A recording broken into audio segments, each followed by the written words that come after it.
Do you know what I did last week? I lost my credit card. Instead of panicking, I asked my subconscious to find it. I woke up at 4 a.m. with a clear visual of exactly where it was. I walked straight to that spot in the morning and I found it. I ran to my husband. I started jumping up and down and yelling, I have superpowers. But here's the thing. I do have superpowers. And so do you.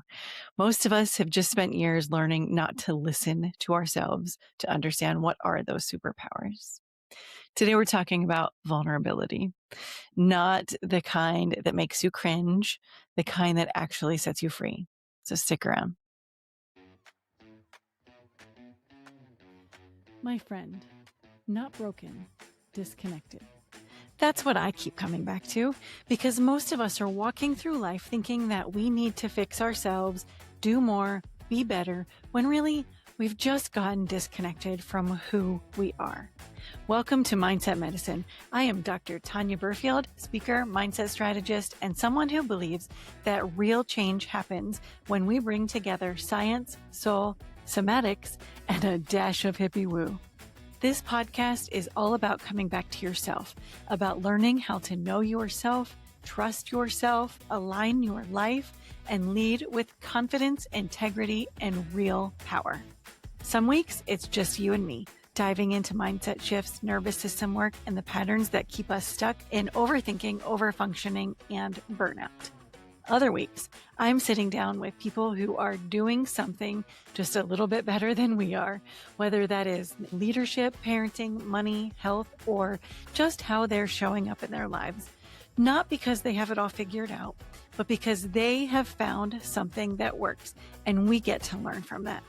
So if you have been feeling overwhelmed, stuck, or like you are doing everything right, but something still feels off, my friend, you are in the right place.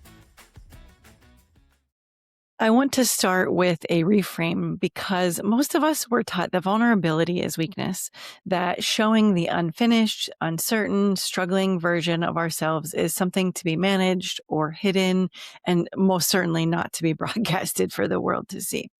But here is what I've learned working with women who look completely fine on the outside while falling apart on the inside. The thing that you are most afraid to show the world is almost always the thing that connects you most deeply to other people. I had a client recently. She is sharp, accomplished, the kind of woman who holds it together in every room that she walks into. Incredible at her job, very respected for the work that she does. And she got some new information about herself. A label, a diagnosis, a word that was meant to be helpful, but didn't really feel helpful. Instead, it landed more like a verdict. She called me, and the first thing that she said was, I don't know who I am anymore. I want you to sit with that for a second, because I think a lot of us know that feeling. Not necessarily from a diagnosis or a label, but from any moment where the story that we have been telling ourselves suddenly doesn't hold. But also the story behind the story resonates a little too well, and we don't take the time to appreciate it.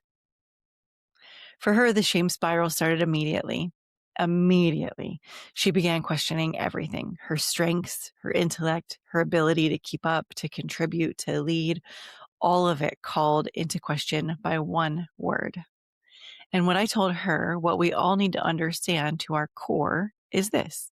What looks like weakness right now is actually the beginning of a new kind of authority.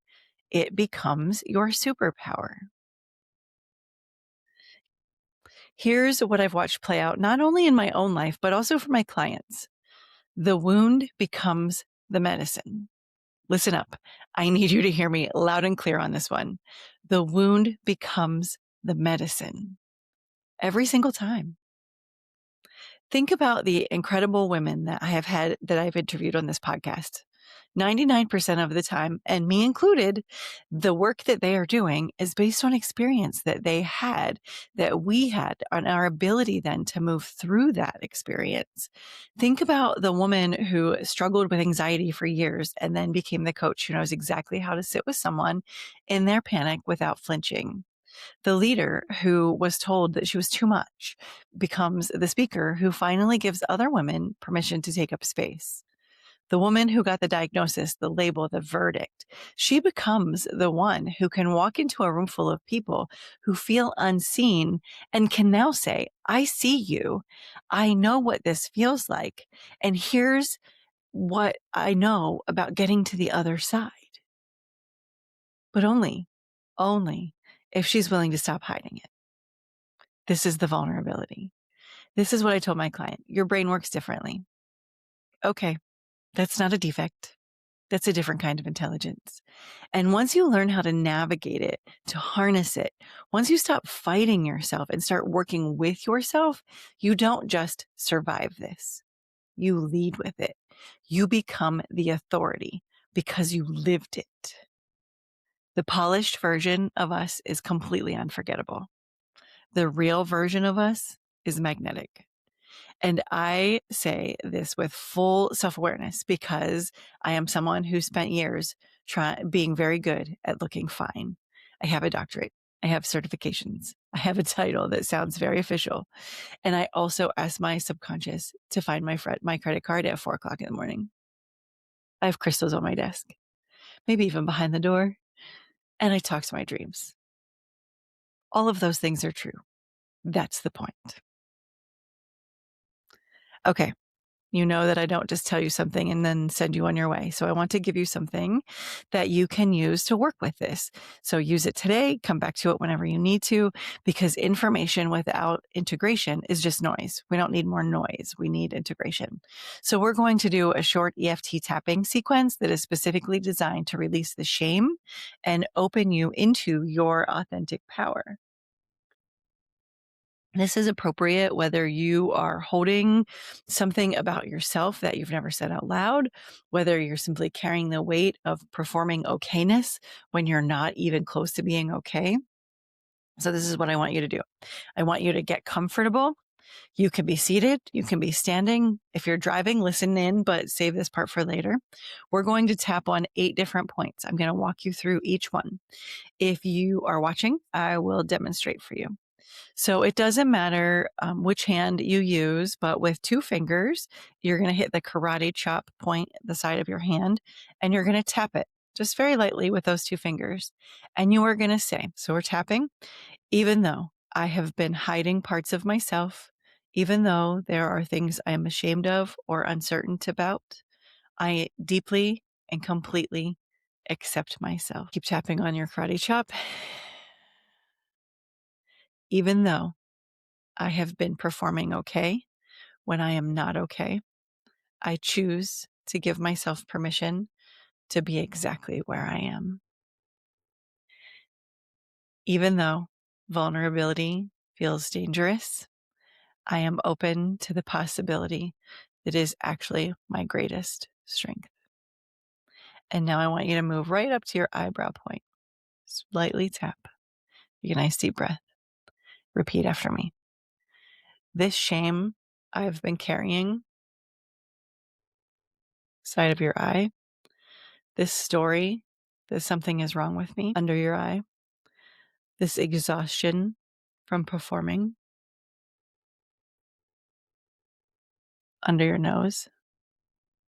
What if this thing I've been hiding is actually the thing that heals someone else under your chin?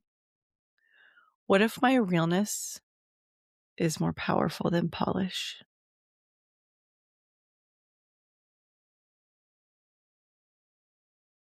Collarbone, I am allowed to be known.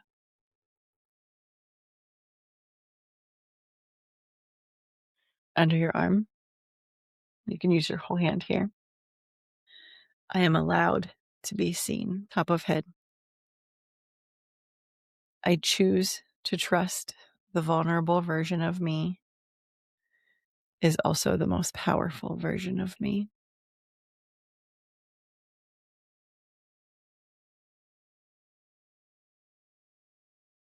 Take a breath. We're coming back to your karate chop. Continue tapping and just listen. Even though I have been hiding parts of myself, even though there are things I am ashamed of or uncertain about, I am deeply and completely accept myself.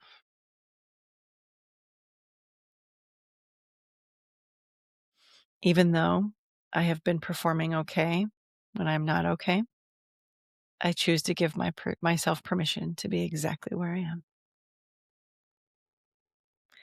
Even though vulnerability feels dangerous, I am open to the possibility that it is actually my greatest strength.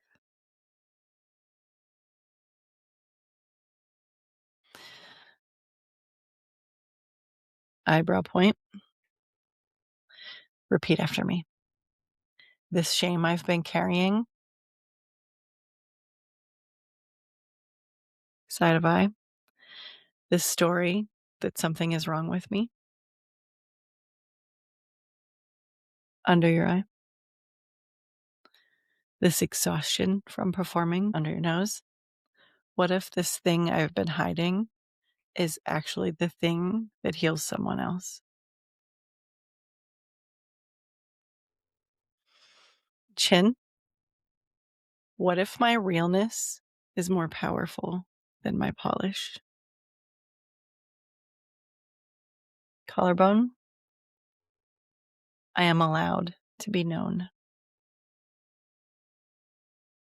Under your arm. I am allowed to be seen. Top of head. I choose to trust that the vulnerable version of me is also the most powerful version of me. Take a breath.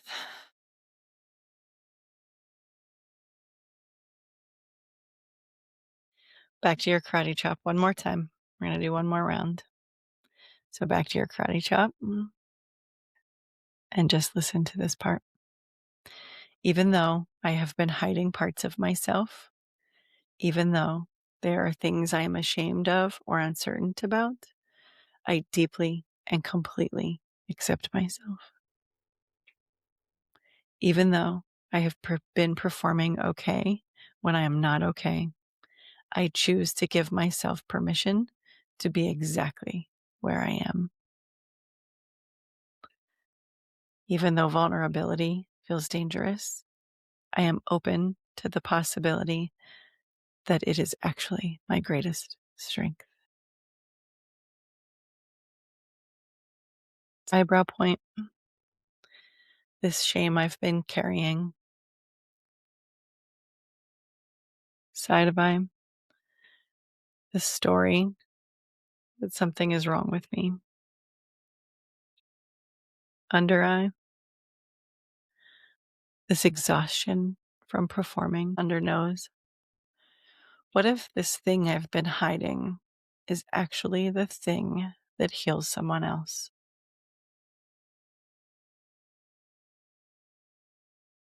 Chin. What if my realness is more powerful than polish?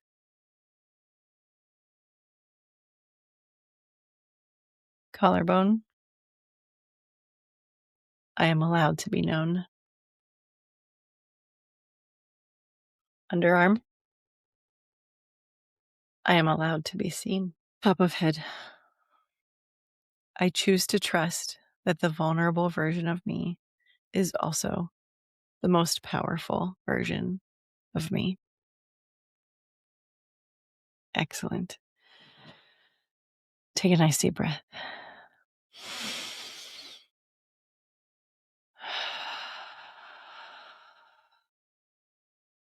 One more nice deep breath. And I want you to notice what shifted. How did that feel for you? Is it calming? Is it conviction? Is it just what you needed to hear right now? The repetition matters here. We are literally rewiring the neural pathway that connects vulnerability with danger and replacing it with one that connects it to power. All right, here's your mindset medicine prescription for the week.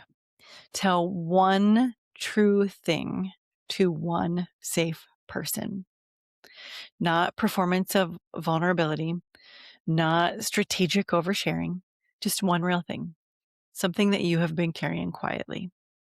Let one person see it.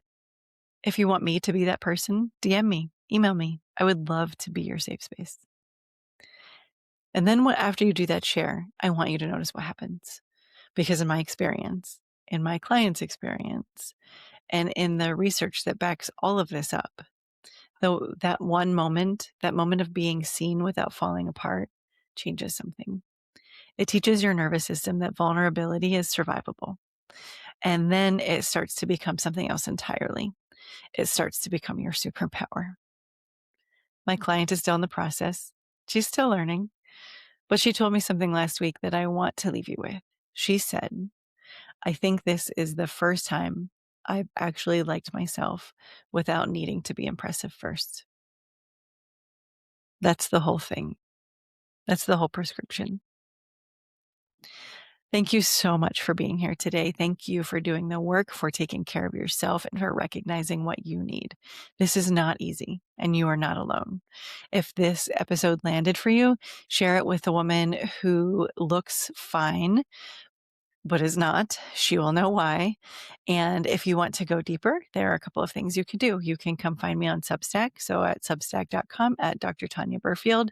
I'm starting this platform and I'm loving it. So this is where every week I'm going to write about the real stuff, the messy middle, the 4 a.m. dreams, all of it. I love you. I'll see you next week.